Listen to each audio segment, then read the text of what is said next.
Good morning students.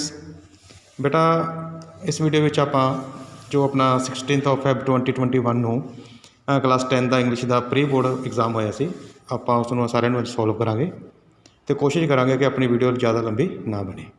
तो without wasting any time let's start our video. So सब तो पहला आप देख सकते हैं कि अपन एक पैसेज आया हुआ है, वो पैसेज आपने रीड करना है तो वो देखते हैं उस अपन one of the books of Abraham Lincoln borrowed from the neighbor was the life of Washington.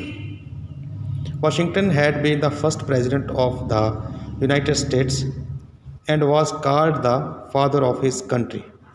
Abraham liked the book so much that he took it up to his bed with him and put it between the cracks in the logs of his hut so that he could read it as soon as he woke up in the morning.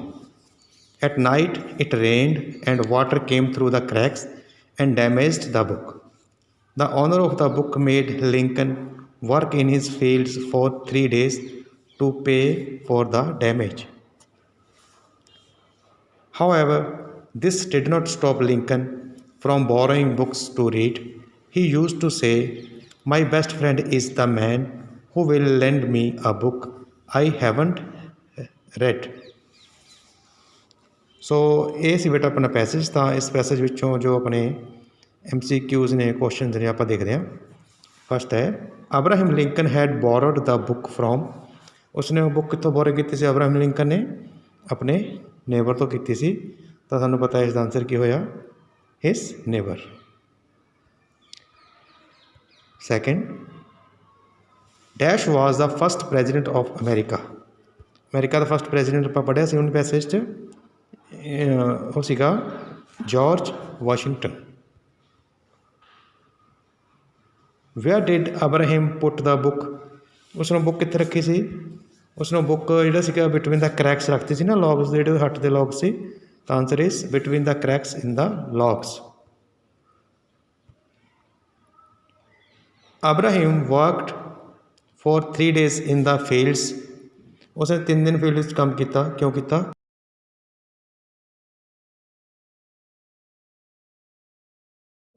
क्योंकि वो जो damage सीगा book का खराब हो गई सी उन्होंने pay करने वास्ते। Option C to pay the damage of the book.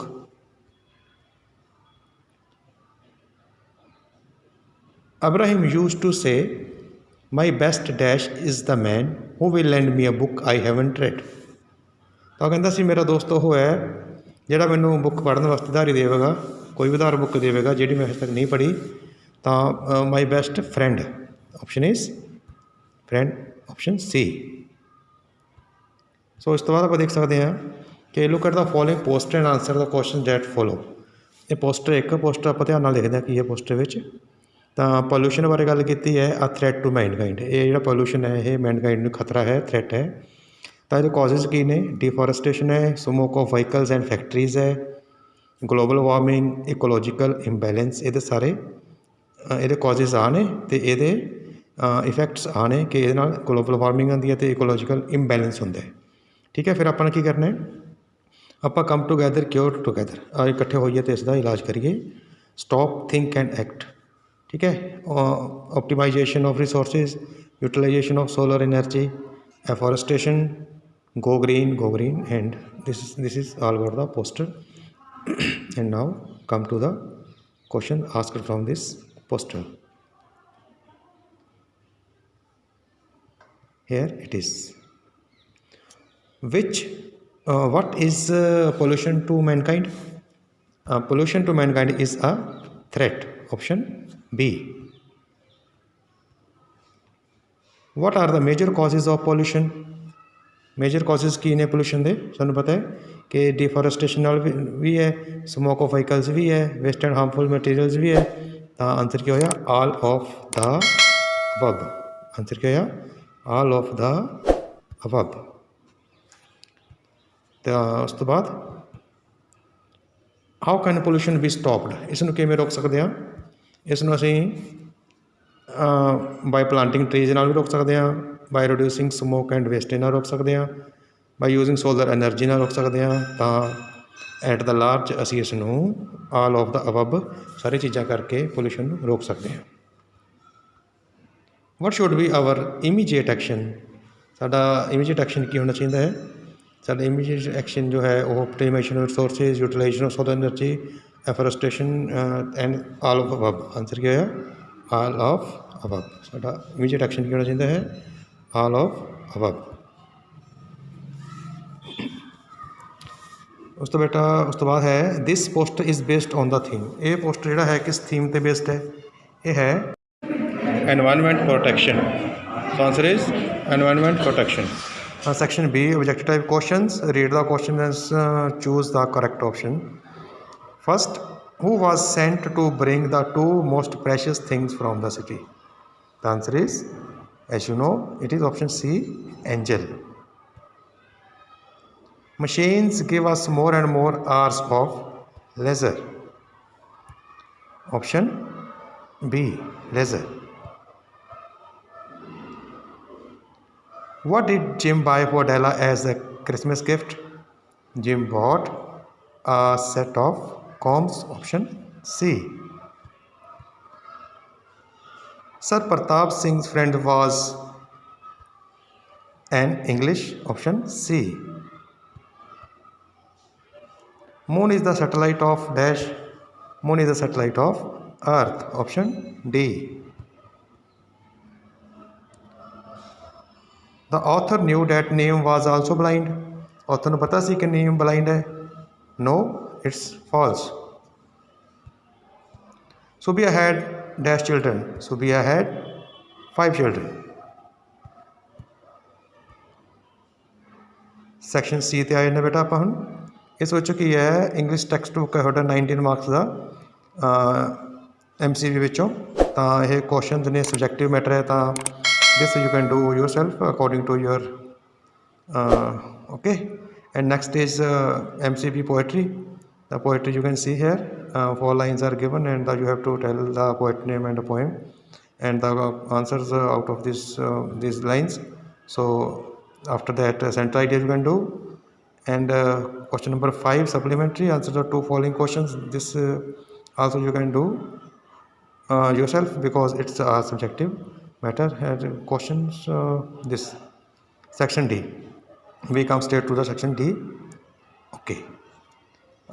6 number 1. Lata is my dash friend. Lata is my dear friend. DEAR. Option C. The following man asked for help again and again. Choose the correct meaning of the underlined idiom. Underline idiom किहड़ा है? Again and again. इसका meaning की होया? इसका meaning होया कि उसने वार वार कहा, रिपीटेडली उसने ड्राउनिंग जिहड़ा मैन से डुब रहा सी उन्हें हैल्प वास्ते वार वार कहा, रिपीटेडली कहा। Option D, repeatedly. A piece of machinery used for mathematical calculations. Mathematical calculation वास्ते जी अस चीज़ यूज़ करते हैं वह एक वन वर्ड की है? वह वन वर्ड है calculator. Option you can see here CALCULATOR, calculator. Choose the correct sentence. Geeta bought 2 dozens mangoes. Okay, ये बेटा ये चारे एक नाल दे लगते हैं देखने नूं, पर तुसीं ध्यान करना कि जो सही करैक्ट सेंटेंस किहड़ा है। देखो गीता बॉट 2 2 ने, तो इस करके डजन है जी वो डजन का डजन रहेगा क्योंकि डजनस नहीं होंदा, डजन होंदा है। Geeta bought 2 dozen mangoes. Option you can see Geeta bought 2 dozen mangoes. Option B. Option B. Grammar and composition. First is they pulled down the statue of the Happy Prince. उन्होंने Happy Prince के बुत नूं हेठां डेग दिता। Option A. I wanted to get out of there. इस तो उपर है एक रह गया। Where is science taking us. विज्ञान सानू कित्थे लैके जा रहा है। Option B. I wanted to get out of there, मैं उत्थों निकलना चाहुंदा सी। Option D. Will you buy my hair, ਕੀ ਤੁਸੀਂ ਮੇਰੇ ਵਾਲ ਖਰੀਦੋਗੇ। Option B.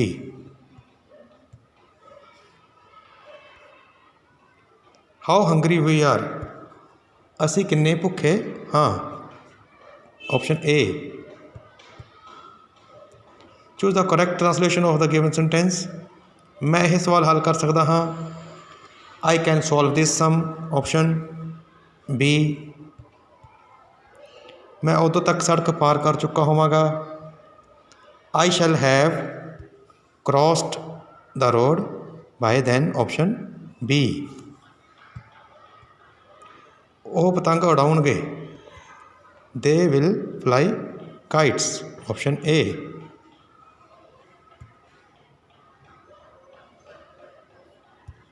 वो क्रिकेट नहीं खेड रहे सन, दे वर नॉट प्लेइंग। मैं कल अपने दोस्त के घर गया। Yesterday I went to my friend's house. Option A. Friends, ध्यान रखियो बेटा, इतने अपोस्ट्रोफी आएगी फ्रेंड नाल, फ्रेंड्स हाउस। उस तो बाद की है do as directed of 10 marks. Okay. It was dash pleasant afternoon, dash birds were chirping in the garden. Answer is it was a pleasant afternoon, the birds were chirping in the garden. Next, you dash go out for a walk every day. You should go out for a walk every day. Life is not a bed dash roses, but a bed dash thorns. Answer is life is not a bed of roses, but a bed of thorns. दोनों OF आएगा, of आएगा। Dash did I reach the station, dash the station left. Actually बेटा इत्थे जो है ना, थोड़ा जिहा इत्थे मैनूं लगदा कि इत्थे dash did I reach the station, dash the train, इत्थे आना सीगा ट्रेन लैफ्ट। जे मैं स्टेशन ते पहुंचा तो ट्रेन जा चुकी सी, तो आंसर की है इसका no soon.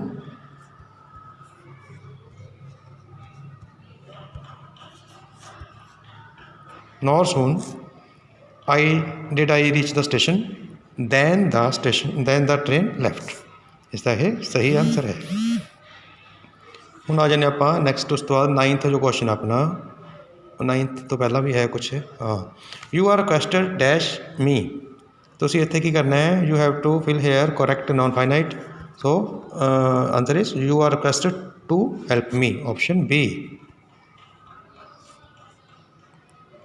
She reads a story, choose the past indefinite.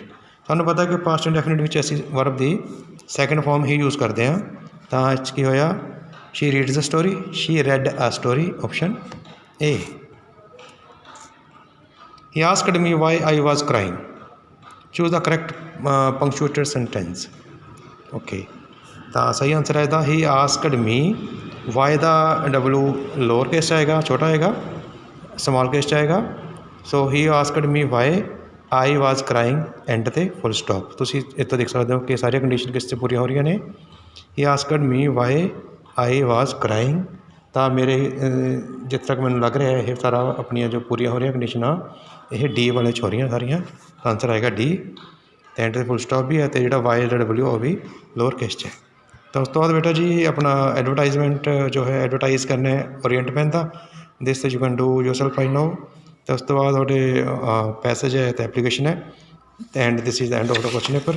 तो मैंने लगता है कि थोड़े सारे ने बहुत वधिया किया होना, तो इसमें दोबारा रिवाइज भी करना है, तो जो आप फाइनल एग्जाम च वधिया होर अपना परफॉर्मेंस दे सकीए।